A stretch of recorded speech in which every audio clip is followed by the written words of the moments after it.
नमस्कार. सतर्क police times news मध्ये आपलं स्वागत. लोकसभा निवडणूक 2024 साठीचं मतदान हे देशामध्ये सर्वत्र पार पडलेलं आहे.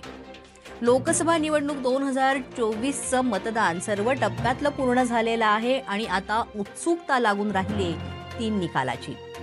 4 जून रोजी लोकसभा निवडणूक 2024चा निकाल जाहीर होणार आहे. महाराष्ट्राचा विचार केला तर महाराष्ट्र राज्यामध्ये जवळपास 48 मतदारसंघ आहेत आणि या 48 मतदारसंघासाठी अतिशय चुरशीची लढत बऱ्याच ठिकाणी झाली. यामध्ये कोणत्या पक्षाचा उमेदवार हा आघाडीवर आहे किंवा कोणत्या पक्षाचा उमेदवार हा पिछाडीवर आहे हे जाणून घेण्यासाठी आपल्या सर्वांनाच फार उत्सुकता लागून राहिली. त्यासाठी आपण लोकसभा निवडणूक 2024चा आढावा जाणून घेणार आहोत. आपण रामटेक मतदारसंघाविषयी जाणून घेऊया. रामटेक मतदारसंघ इथून शिवसेना शिंदे गटाचे उमेदवार राजू पारवे हे आघाडीवर असण्याची शक्यता वर्तवण्यात येते, तर काँग्रेसचे उमेदवार श्यामकुमार बर्वे हे इथे पिछाडीवर असू शकतात अशी शक्यता वर्तवण्यात येते. त्यानंतर आपण विचार करूया नागपूर संघाचा. नागपूर मतदारसंघामध्ये अगदी एक हातीच विजय इथे मिळू शकतो भाजपला असं म्हटलं जातंय, कारण इथून अगदी तगडे उमेदवार भाजपचे आहेत आणि ते म्हणजे नितीन गडकरी, जे इथे आघाडीवर असण्याची शक्यता आहे. त्याचबरोबर विकास ठाकरे हे काँग्रेस पक्षातर्फे इथले उमेदवार आहेत जे पिछाडीवर असू शकतात. नागपूर नंतर आपण वर्धा मतदारसंघाचा विचार करूया. इथे अतिशय चुरशीची लढत पाहायला मिळणार आहे आपल्याला, कारण इथून भाजपचे रामदास तडस हे आघाडीवर असण्याची शक्यता वर्तवण्यात येते, तर राष्ट्रवादी शरद पवार गटाचे जे अमर काळे आहेत ते इथे पिछाडीवर असू शकतात असं म्हटलं जात आहे. आता पाहूया अमरावती मतदारसंघ. अमरावती मतदारसंघामध्ये अगदी सोपा विजय आहे असं म्हटलं जात आहे, कारण इथून भाजपच्या नवनीत राणा ह्या आघाडीवर असण्याची शक्यता आहे, तर काँग्रेसचे उमेदवार आहेत बळवंत वानखेडे हे पिछाडीवर असू शकतात. अकोला मतदारसंघामध्ये भाजप, काँग्रेस आणि वंचित अशा तिघांमध्ये इथे लढत आहे. मात्र इथे सुद्धा अगदी सोपा विजय होईल असं म्हटलं जात आहे, कारण भाजपचे उमेदवार अनुप धोत्रे हे इथे आघाडीवर असण्याची शक्यता वर्तवण्यात येते. त्यानंतर काँग्रेसचे उमेदवार अभय पाटील आणि वंचितचे प्रकाश आंबेडकर हे पिछाडीवर असू शकतात. बुलढाणा मतदारसंघामध्ये अगदी चुरशीची लढत पाहायला मिळणार आहे, कारण शिवसेना शिंदे गटाचे उमेदवार त्याबरोबर शिवसेना ठाकरे गटाचे उमेदवार यांच्यामध्ये ही चुरशीची लढत पाहायला मिळते. कारण सध्याचं हे जे राजकारण आपण पाहतोय गेले अनेक दिवस, त्यामध्ये इथे चुरशीची लढत होण्याची शक्यता वर्तवण्यात येते. शिवसेना शिंदे गटाचे उमेदवार प्रतापराव जाधव हे इथे पिछाडीवर असण्याची शक्यता वर्तवण्यात येते, तर शिवसेना ठाकरे गटाचे नरेंद्र खेडेकर हे इथे आघाडीवर असू शकतात असं म्हटलं जात आहे. भंडारा गोंदिया मतदारसंघामध्ये सुद्धा चुरशीची लढत मानली जाते. इथे भाजपचे सुनील मेंढे हे आघाडीवर असू शकतात, तर काँग्रेसचे प्रशांत पडोळे हे पिछाडीवर असू शकतात. गडचिरोली चिमुरा आहे, इथे सुद्धा चुरशीची लढत इथे पाहायला मिळणार आहे असं म्हटलं जात आहे, कारण इथे भाजपचे अशोक नेते हे पिछाडीवर असू शकतात अशी दाट शक्यता वर्तवण्यात येते, तर काँग्रेसचे नामदेव किरसान हे इथे आघाडीवर असू शकतात असं म्हटलं जात आहे. चंद्रपूर मतदारसंघाची लढत सुद्धा अतिशय चुरशीची ठरू शकते, कारण इथे भाजपचे उमेदवार सुधीर मुनगंटीवार हे आघाडीवर असू शकतात, तर काँग्रेसच्या इथल्या उमेदवार आहेत प्रतिभा धानोरकर त्या इथे पिछाडीवर असू शकतात अशी शक्यता आहे. यवतमाळ वाशिम मतदारसंघामध्ये सुद्धा चुरशीची लढत पाहायला मिळू शकते, कारण इथे शिंदे गट आणि ठाकरे गटामध्ये ही लढत आहे. शिवसेना शिंदे गटाच्या राजश्री पाटील ह्या इथे पिछाडीवर असण्याची शक्यता आहे, तर शिवसेना ठाकरे गटाचे संजय देशमुख हे इथे आघाडीवर असण्याची शक्यता आहे. आता आपण पाहूया हिंगोली मतदारसंघ. हिंगोली मतदारसंघामध्ये सुद्धा चुरशीची लढत पाहायला मिळणार आहे, कारण इथे सुद्धा शिवसेना शिंदे गट आणि ठाकरे गटामध्ये ही लढत होतीये. इथे सुद्धा शिवसेना शिंदे गटाचे उमेदवार बाबूराव कोहळीकर हे पिछाडीवर असण्याची दाट शक्यता आहे, तर शिवसेना ठाकरे गटाचे उमेदवार नागेश पाटील आष्टीकर हे इथे आघाडीवर असू शकतात. यानंतरचा मतदारसंघ नांदेडमध्ये सुद्धा चुरशीची लढत इथे पाहायला मिळणार आहे, कारण इथे भाजप आणि काँग्रेसमध्ये ही मोठी लढत आहे. इथे भाजपचे उमेदवार प्रतापराव चिखलीकर हे पिछाडीवर असण्याची शक्यता व्यक्त करण्यात येते, तर काँग्रेसचे वसंतराव चव्हाण हे इथे आघाडीवर असू शकतात असं म्हटलं जात आहे. परभणी इथे अतिशय सोपा विजय होणार आहे असं म्हटलं जात आहे, कारण रासपचे महादेव जानकर हे इथे पिछाडीवर असण्याची शक्यता आहे, तर शिवसेना ठाकरे गटाचे संजय जाधव हे इथे आघाडीवर असू शकतात. यापुढचा मतदारसंघ आहे जालना, आणि जालना इथे अतिशय चुरशीची लढत होऊ शकते, कारण ही लढत आहे भाजप आणि काँग्रेसमध्ये. भाजपचे रावसाहेब दानवे हे इथे आघाडी किंवा पिछाडीवर सुद्धा असू शकतात. त्यानंतर काँग्रेसचे कल्याण काळे हे सुद्धा आघाडीवर किंवा पिछाडीवर असू शकतात अशी शक्यता वर्तवण्यात येते, कारण अतिशय चुरशीची लढत इथे मानली जाते. त्यामुळे नक्की कोण आघाडीवर आणि नक्की कोण पिछाडीवर असणार आहे इथे ते सांगता येत नाही. यानंतर छत्रपती संभाजीनगर म्हणजेच औरंगाबाद मतदारसंघामध्ये सुद्धा चुरशीची लढत पाहायला मिळणार आहे, कारण शिवसेना ठाकरे गटाचे चंद्रकांत खैरे हे इथे आघाडीवर असू शकतात. तसंच MIMचे इम्तियाज जलील हे इथे पिछाडीवर असू शकतात. तसंच इथे शिवसेना शिंदे गटाचे सुद्धा उमेदवार आहे संदीपान भुमरे हे सुद्धा इथे पिछाडीवर असण्याची दाट शक्यता वर्तवण्यात येते. बीडमध्ये सुद्धा अतिशय चुरशीची लढत पाहायला मिळू शकते, कारण भाजपच्या पंकजा मुंडे या इथे आघाडीवर असू शकतात, तर राष्ट्रवादी शरद पवार गटाचे बजरंग सोनवणे हे इथे पिछाडीवर असण्याची शक्यता वर्तवण्यात येते. यानंतर धाराशिव मतदारसंघामध्ये सुद्धा सोपा विजय होऊ शकतो असं म्हटलं जातंय, कारण इथे राष्ट्रवादी अजित पवार गटाच्या अर्जुना पाटील ह्या उमेदवार म्हणून होत्या, ज्या पिछाडीवर आहेत असं म्हटलं जात आहे. तसंच शिवसेना ठाकरे गटाचे ओमराजे निंबाळकर हे इथे आघाडीवर असू शकतात असं म्हटलं जात आहे. यानंतर आपण विचार करूया लातूर मतदारसंघाचा. लातूर मतदारसंघामध्ये सुद्धा अतिशय सोपा विजय इथे भाजपला मिळू शकतो असं म्हटलं जात आहे, कारण भाजपचे सुधाकर शृंगारे हे इथे आघाडीवर असण्याची शक्यता आहे, कारण काँग्रेसचे शिवाजीराव काळगे हे इथे पिछाडीवर असण्याची शक्यता वर्तवण्यात येते. पुणे मतदारसंघ इथे सुद्धा भाजप आणि काँग्रेसमध्ये लढत होतीये. इथे भाजपचे मुरलीधर मोहोळ हे आघाडीवर असण्याची शक्यता आहे, तर काँग्रेसचे रवींद्र घंगेकर हे पिछाडीवर असू शकतात.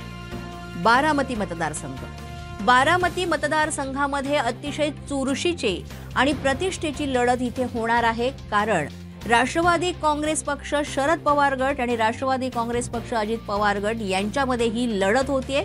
आणि आता हे दोन गट वेगळे झाल्यानंतर अतिशय चुरशीची लढत इथे पाहायला मिळणार आहे, कारण राष्ट्रवादी काँग्रेस शरद पवार गटाच्या सुप्रिया सुळे अतिशय म्हणूया आपण अगदी महत्त्वाच्या उमेदवार इथे आघाडीवर असू शकतात असं म्हटलं जात आहे.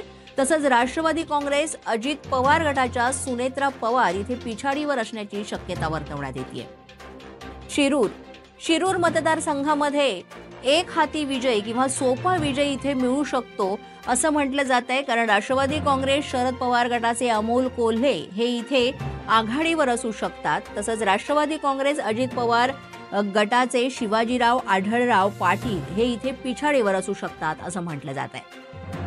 मावळ मतदारसंघामध्ये सुद्धा एक हाती सोपा विजय इथे मिळू शकतो ठाकरे गटाला अशी शक्यता वर्तवण्यात येते. शिवसेना शिंदे गटाचे श्रीरंग बारणे हे इथे पिछाडीवर असू शकतात अशी दाट शक्यता वर्तवण्यात येते, तर शिवसेना ठाकरे गटाचे संजोग वाघेरे हे इथे आघाडीवर असू शकतात. आता विचार करूया सोलापूर मतदारसंघामध्ये सुद्धा चुरशीची लढत पाहायला मिळणार आहे. ही लढत आहे भाजप आणि काँग्रेसमध्ये. भाजपचे राम सातपुते हे इथे आघाडीवर असू शकतात, तर काँग्रेसच्या प्रणिती शिंदे या इथे पिछाडीवर असण्याची शक्यता आहे. म्हाडा मतदारसंघ इथे सुद्धा राष्ट्रवादी शरद पवार गटाला सोपा विजय मिळू शकतो अशी दाट शक्यता आहे. इथून भाजपचे रणजितसिंग निंबाळकर हे पिछाडीवर असू शकतात ही दाट शक्यता वर्तवण्यात येते, तर राष्ट्रवादी शरद पवार गटाचे धैर्यशील मोहिते पाटील हे इथे आघाडीवर असू शकतात. सांगली मतदारसंघामध्ये अतिशय चुरशीची लढत पाहायला मिळणार आहे, कारण 3 पक्ष आणि 3 पाटील यांच्यामध्ये ही लढत होणार आहे. भाजपचे संजय काका पाटील हे इथे आघाडीवर असू शकतात, तर शिवसेना ठाकरे गटाचे चंद्रहार पाटील तसंच अपक्ष म्हणून उभे असलेले विशाल पाटील हे दोघे इथे पिछाडीवर असू शकण्याची शक्यता आहे. सातारा मतदारसंघामध्ये सुद्धा चुरशीची लढत पाहायला मिळणार आहे. मात्र इथे उदयनराजे भोसले जे भाजपचे उमेदवार आहेत, तगडे उमेदवार आहेत, ते इथे पिछाडीवर असण्याची दाट शक्यता आहे. राष्ट्रवादी शरद पवार गटाचे इथे शशिकांत शिंदे हे उभे आहेत आणि ते इथे आघाडी घेऊ शकतात असं म्हटलं जात आहे. आता विचार करूया कोल्हापूर मतदारसंघाचा.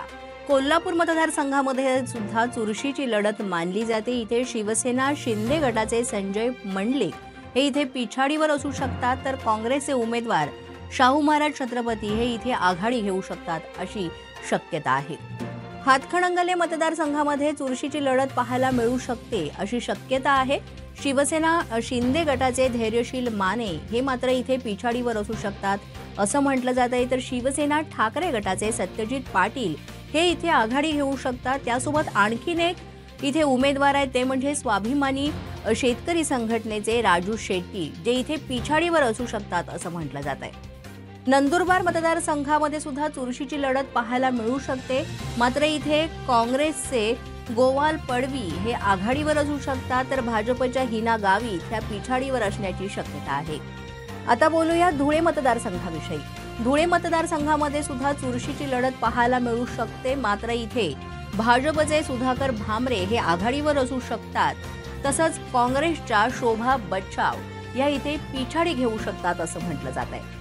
जळगाव मतदारसंघामध्ये आपल्याला एक हाती किंवा सोपा विजय पाहायला मिळू शकतो अशी अगदी दाट शक्यता वर्तवण्यात येते. कारण भाजपच्या स्मिता वाघ या इथे आघाडी घेऊन विजय मिळवू शकतात असं म्हटलं जात आहे. तर शिवसेना ठाकरे गटाचे करण पवार हे इथे पिछाडीवर असू शकतात आणि त्यांचा पराभव होऊ शकतो असं दाट म्हटलं जात आहे.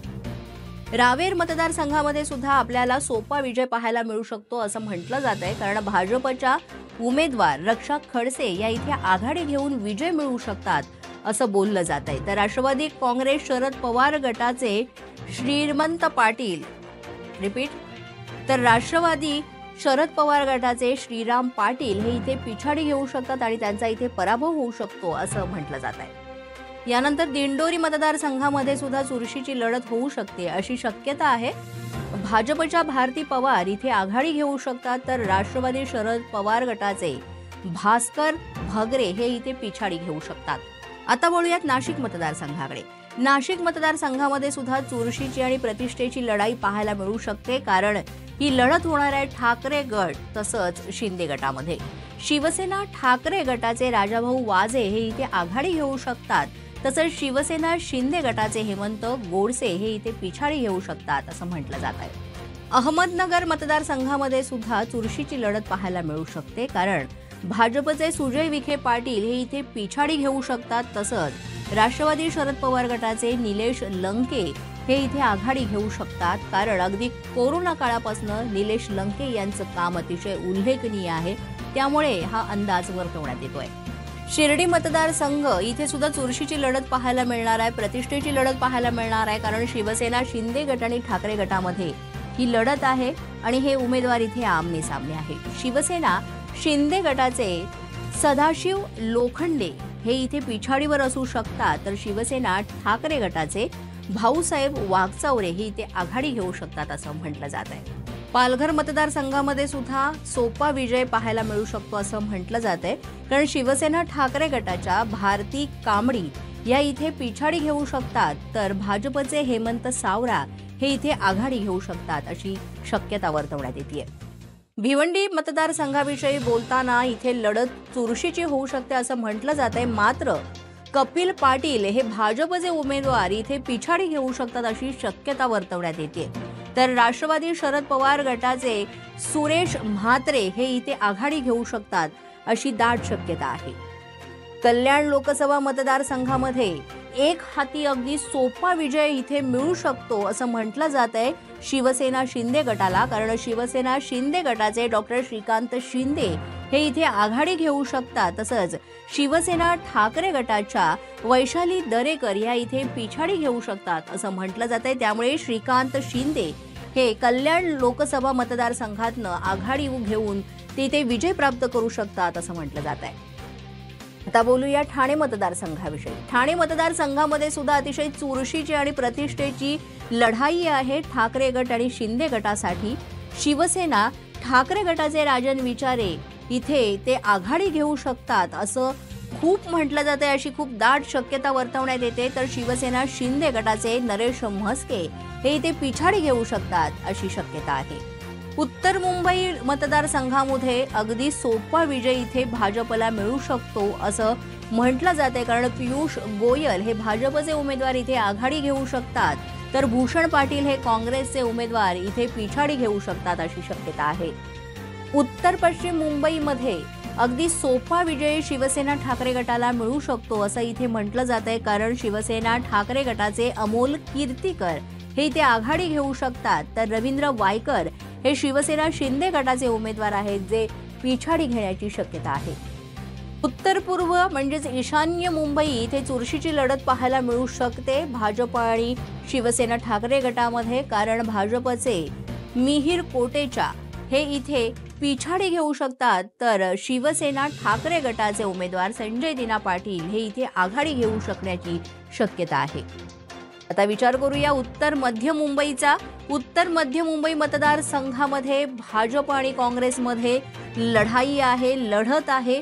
इथे भाजपचे उमेदवार उज्ज्वल निकम हे इथे पिछाडी घेऊ शकतात अशी दाट शक्यता आहे, तर काँग्रेसच्या वर्षा गायकवाड ह्या पिछाडी नाही तर आघाडी घेऊ शकतात असं म्हटलं जात आहे.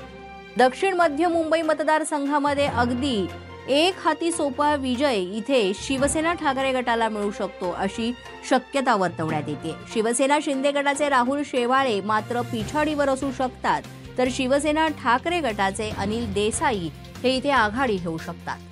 विचार करूया दक्षिण मुंबई मतदारसंघाचा. दक्षिण मुंबई मतदारसंघामध्ये सुद्धा चुरशीची लढत पाहायला मिळू शकते. इथे ठाकरे गट आणि शिंदे गट हे आमने सामने आहे. शिवसेना ठाकरे गटाचे अरविंद सावंत हे इथे आघाडी घेऊ शकतात, तर शिवसेना शिंदे गटाच्या यामिनी जाधव ह्या मात्र पिछाडी घेऊ शकतात अशी शक्यता आहे. विचार करूया रायगड मतदारसंघाचा. रायगड मतदारसंघामध्ये सुद्धा चुरशीची लढत इथे पाहायला मिळू शकते, कारण राष्ट्रवादी अजित पवार गटाचे सुनील तटकरे हे इथे पिछाडी घेऊ शकतात, तर शिवसेना ठाकरे गटाचे अनंत गीते हे इथे आघाडीवर असू शकतात असं म्हटलं जात आहे. यानंतरचा मतदारसंघ म्हणजे रत्नागिरी सिंधुदुर्ग मतदारसंघ. इथे चुरशीची लढत पाहायला मिळू शकते, कारण शिवसेना ठाकरे गटाचे विनायक राऊत हे इथे आघाडीवर असू शकतात असं म्हटलं जात आहे, तर भाजपचे उमेदवार नारायण राणे हे इथे पिछाडीवर असू शकतात अशी दाट शक्यता वर्तवण्यात येते. तर मंडळी, लोकसभा निवडणूक 2024चा हा निकालांचा हा आढावा होता आणि महाराष्ट्र राज्यातले 48 मतदारसंघ आहेत. त्या 48 मतदारसंघामध्ये कोण बाजी मारू शकतं, कोण जिंकू शकतं आणि कोण हरू शकतं किंवा कोणाचा पराभव होऊ शकतो या एक्झिट पोलद्वारे आपण जाणून घेतलं. मात्र निकालाच्या दिवशी यामध्ये कोणत्या प्रकारचे बदल आपल्याला पाहायला मिळणार आहेत ते आपण नक्की आमच्यापर्यंत पोहोचवू शकता. तुमच्या प्रतिक्रिया, तुमच्या ज्या काही याबाबतच्या